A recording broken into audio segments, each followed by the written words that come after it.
yan uwa, wannan haɗin in dai kana fama da rashin daɗewa ne wajen kusantar iyali, wanda yake da ƙarfi za ka samu akwai wanda yana da ƙarfin gaban sai yana miƙewa, amma kuma da ya je ma iyali cikin ƙanƙanin lokaci sai ya kawo maniyin sai yana saurin fita. To ga wani haɗi mujarrabi, a yi ƙoƙari a gwada shi. Haɗin abin da za ka nema abu guda huɗu ne. Abu na farko, za ka samu sassaƙen ƙaƙƙara, wajen masu maganin gargajiya ana samu. Za ka samu citta busasshiya, za ka samu kanumfari, za ka samu kimba.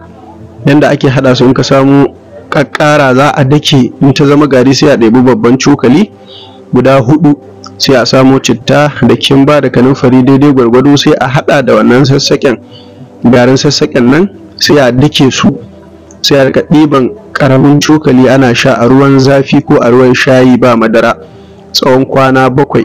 Sau 2 a rana ake sha. Insha Allah, in dai saurin zuwan kai ne, ma'ana saurin kawowa wanda ake kira da quick ejaculation, insha Allah ka jarabta wannan za ka wuce wajen.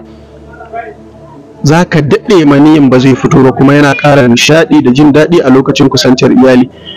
Allah ya ba da sa'a. Abin sadaka ayyuwa annabi sallallahu alaihi wasallam salati. Wanda yake buƙatar maganin mu haɗaɗɗe zai iya tuntuɓar nambar waya kai tsaye. In ma akwai wani shawara ko buƙatar wani magani daban, za a iya tuntuɓar mu ta nambar waya ko a yi mana magana ta WhatsApp.